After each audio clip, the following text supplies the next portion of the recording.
Channel. আজকে অনেক দিন পর আবার ব্লগ বানাচ্ছি, কারণ আজকে আমি যাচ্ছি কলকাতা। আমি, মা, মাসিরা, বোন সবাই মিলে কলকাতা যাচ্ছি। উদ্দেশ্য হলো কাকুরগাছিতে মনসা মন্দিরে পুজো দিতে। তো আজকেই যাচ্ছি, কারণ ওখানে কেষ্টপুরে আমার এক ভাই থাকে, তো ওখানে গিয়ে আজকে আমরা উঠবো, তারপর কালকে সকালবেলায় পুজো দিতে যাব। আমি ঠিক করেছি সবটা তোমাদের সাথে শেয়ার করব, স্টে টিউন। তো আমরা বেরিয়ে গেছি আপাতত। এখন টোটো করে আমরা সিটি সেন্টার যাব, তারপর ওখানে মাসিদের সাথে মিট হবে। করে দাও। আমার মা বিজি খুব, আমার মা সবসময় বিজি থাকে। বাস আমাদের কখন আসবে? 12টা পরে। কেন বাবা আগের বারের মতো না চলে এসছে? বাবা চাই যাই চাই। এই প্রথম ফ্রি টিকিটে যাচ্ছি।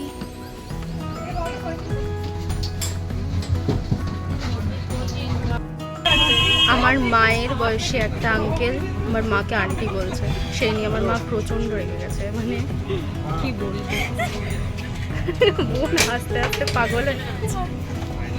প্রচণ্ড গরম, বাসে উঠে গেছি ঠিকই, কিন্তু প্রচণ্ড গরম লাগছে। টাওয়াল টাওয়াল বাঙালির গামছা। আচ্ছা, যাই হোক, আমাদের এখন বাস ছেড়ে দিয়েছে। আমরা এখন একটু শান্তি পাচ্ছি গাইস। হ্যাঁ, প্রচণ্ড গরম আজকে। গরমের থেকেও মানে গ্রীষ্মকালের থেকেও এখনকার গরমটা অতিরিক্ত বেশি লাগছে। ঘাম হচ্ছে। হ্যাঁ, ঘামটা বেশি হচ্ছে। তোমরা দেখতে থাকো আমরা কি কি করছি।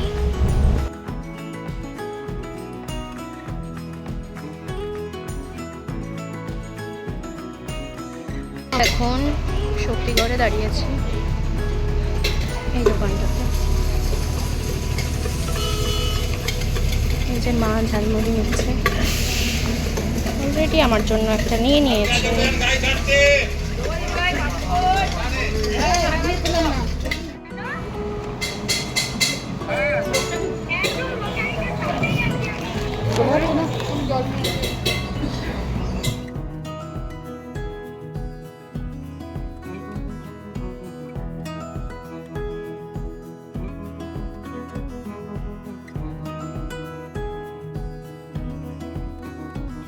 তো ভাইকে এখন ফোন করে জানা হলো যে কতক্ষণ লাগবে। আমরা এখন ডানলপে, বলছে ডানলপ থেকে কেষ্টপুর নাকি 1 ঘন্টা। জ্যামের জন্য, জ্যামটাই তো ভালো লাগে না, দুর্গাপুরে এই জ্যামটা তো নেই। ওই জন্য দুর্গাপুর। তো আমরা যারা দুর্গাপুরে থাকি আমরা খুবই লাকি, কোনোদিনও মনে করবে না যে অশান্তিতে আছি, কারণ আমরা অনেক শান্তিতে থাকি আমাদের শহরে। তো দেখো আমাদের কি অবস্থা।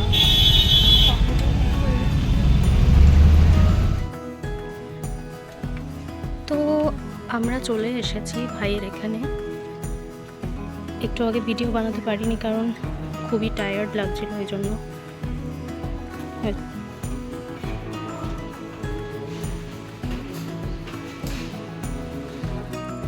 তো এখন বাজে 8:30 আর আমরা যাচ্ছি ঘুরতে। কোথায় যাব এখনো ঠিক হয়নি, আমি, ভাই আর টুসু। তো আমরা এখন বেরিয়ে গেছি, কিন্তু কোথায় যাচ্ছি বলো তো? আমরা যাচ্ছি পার্ক স্ট্রিট। তো আমাদের ক্যাব চলে এসেছে, আমরা এখন যাচ্ছি। আমরা এখন কোথায় যাচ্ছি রে? ও, আমরা এখন ইকো পার্ক যাচ্ছি, আমাদের প্ল্যান চেঞ্জ হয়ে গেছে। তো আমরা এখন ক্যাবে উঠে গেছি, ইকো পার্ক দিয়ে তোমাদের সাথে আসলে ব্যস্ত লাগছে, খুব গরম তো।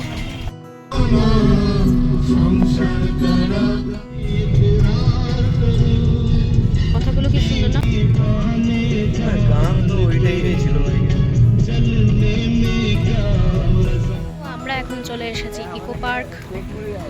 আসলে অনেকটাই দেরি হয়ে গেল, মানে আমাদের এত 10:30টার সময় ইকো পার্ক এসেছি, মানে কিছু বলার নেই।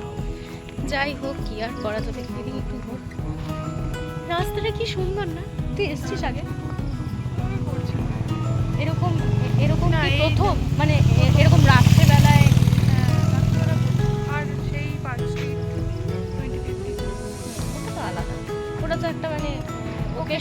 তাই জন্য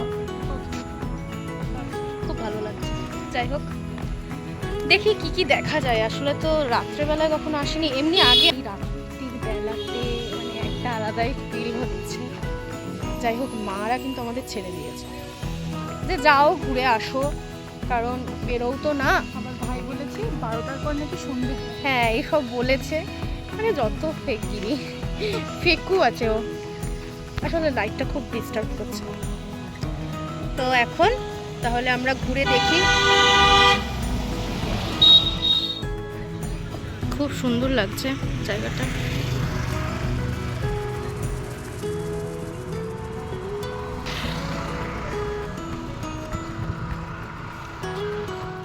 এইরকম একটা সময় আমি বারবার পেতে চাই। পেতে চাস খুব, তার জন্য কি করতে হবে বলতো? বড় আসতে হবে। এখানে থাকতে হবে, এমনি এমনি লয় নাকি। আমাদের কিছু একটা হিললে হয়ে যাক, তারপর হিললে মানে কাজ। হ্যাঁ, একটু কাজের কথাই তো বলছি। হ্যাঁ না, তুই কেন নিচে ভাববি? কারণ মায়ের কথাতে আমার আতঙ্ক লেগে গেছে, জানিসই তো। মানে পরিবেশটা এতটাই সুন্দর। আর বাজে কটা দেখিয়ে দেয় একবার সবাইকে। লাইটটা তাহলে বন্ধ করছি গাইস। কটা বাজে? 10:05। তো 10:05 বাজে। খুব সুন্দর হাওয়া দিচ্ছে। আমরা এখনো বাইরে, বাইরে মানে অনেকটাই দূরে ঘরের থেকে। তুই এই কথাগুলো নাই দিতে পারলি, তাহলে আর বললাম কেন? হ্যাঁ, অত ভাবলে চলবে না ভাই, জীবনে সবকিছু ভেবে করা উচিত নয়। তোমাদের কাছে তো সত্যি কথাই বলো। হ্যাঁ, চলো চা খেয়ে আসি, ভালো লাগছে না। আমরা এখন ঠিক করলাম যে চা খাবো এই দোকানটা থেকে। আমরা এখন বাড়ি ফিরবো টোটোতে। নদী যাইতে ভাই